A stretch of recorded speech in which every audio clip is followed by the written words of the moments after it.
next guest has been on TV for 40 years. Yes! He is one of the longest-running TV hosts in history, and he's here today to dish on his latest project before saying goodbye to television. Please welcome back to the show our friend, Jerry Springer!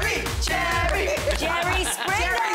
Oh, thank you. Hi, Jerry. Thank you. I'm doing fine. You know, my wife tells me now, instead of always chanting Jerry, Jerry, they should start chanting your address so you remember where you live.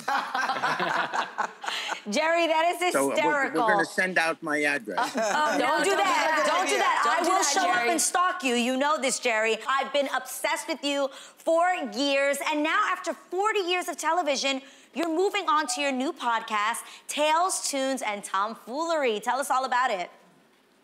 Yeah, that's a weekly podcast that I do. It's a half hour, and it's 10 minutes of me giving a political rant. It's 10 minutes of bluegrass music. Nice. Where bluegrass performers from around the country, as they're traveling through the Midwest, come into a coffee shop, because that's where we do it, and they perform in front of a live audience for us. And then we have 10 minutes of comedy. And then I go home because I get tired at my age. That is super cool, though. Yeah. Same. And I get tired. Same. So cool. And on this recent podcast, Jerry, you talked about the treatment of Judge Ketanji Brown Jackson during her confirmation. Why was that an important issue for you? Well, I felt as the senators were sitting there asking her these really condescending questions, it seemed like these were plantation owners talking to a slave or a former slave. I mean, it was so demeaning. I mean, here she was, clearly the brightest person in the room, credentials that nobody could question, and maybe that's why they had silly questions for her. And yet, you know, if this is the first African-American woman to finally get to be on the Supreme Court, and she kind of exemplified the experience I can imagine African-American women have had throughout our history. And I think she'll be a great addition to the Supreme Court, the only Supreme Court justice to have trial experience as a defense attorney.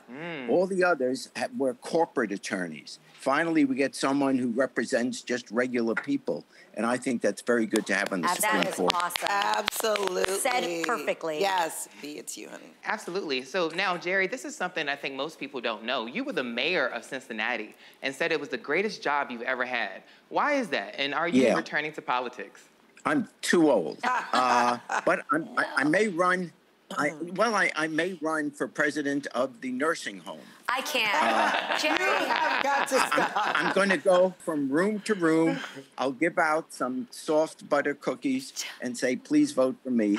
I would vote. I want some soft butter cookies. I would join the nursing home just to have you as my president. I mean, sure. Low-key, high-key, she really, anyway. Adrian is obsessed with you, Jerry. I am your biggest fan.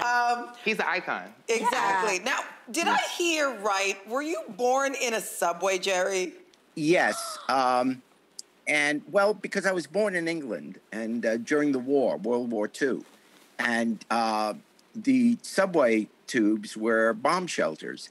And women in their 9th month would often spend a night in the subway tubes because you didn't know exactly when the bombs would come. So so even now when I go, you know, every time I hear a train come by, I get nervous, you know. That is actually like a shocking thing. I would have never known that. And sadly, in this day and age, it's something that we're all too familiar with and hearing about women having to do with Ukraine and Russia right now.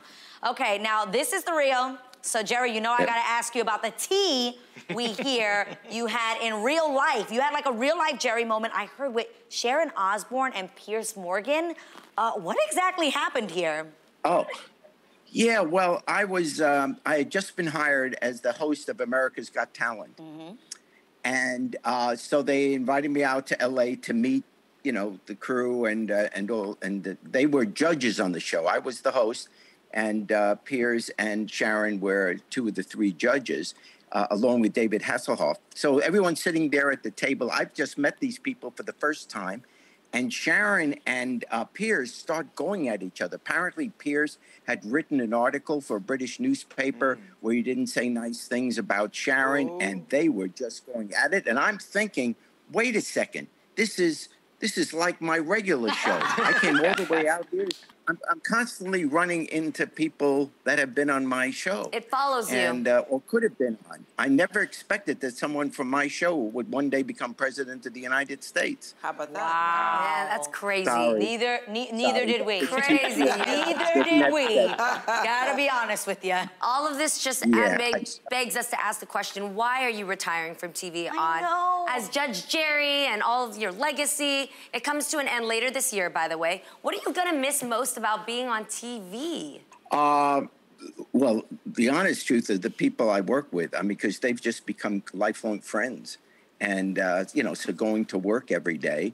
And I love the live audience. There is something very special about a live audience. But I guess I'm going to be pretty much addicted to, in other words, if I go down at 3 o'clock in the morning downstairs because I'm hungry to open the refrigerator, when I open the door and that light goes on, I do 5 minutes. So it's like, I just can't stop. It's in your blood. Yeah, my wife says, stop it. Just stop it. So if I could get what I want to get is one of those recordings that when the alarm goes off in the morning, instead of being a buzzer, it just goes, Jerry. I feel like we can make that happen for sure. For sure. Somebody can make that happen. Great. Yeah. I'd wake up every day in a good mood. So, Jerry, before we let you go, what's next on your bucket list? I hope breathing. I put that down. That's what I want from Santa, another year of breathing. I hear that. Yeah, but no, here's what I'm going to do with, I don't know, I'm spending time with my grandson. Yeah. Honestly. That's amazing. Yes, that's become our passion, just being with him. He's 13 going on 20, and he's a wonderful baseball player. So anyway, we're going to do that.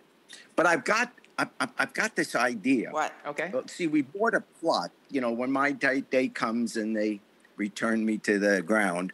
I've got a plot, and I'm thinking I want to put up by the stone 3 rows of bleachers on the left, and then 3 rows facing the stone, and then 3 rows of bleachers on the right-hand side. And then over the stone, I'm going to have a screen which will run 24/7 the Jerry Springer episodes, 5,000 of them. So on a Friday night, kids could come, they have a date, they go to the cemetery, they sit in the bleachers by my stone, and they watch the Jerry Springer show. And then on my stone, it'll simply say, I won't be right back. Oh, my gosh. Jerry, you are so funny. The funniest, and I would go. I would go sit on the bleachers. Jerry, we love you so much. Keep breathing and keep spending time with your grandson. Thank you so much for stopping by and hanging out with us today. You made Adrian's day. Really good. For more on Jerry's podcast, head over to TheReal.com and also be sure to check your local listings for episodes of Judge Jerry.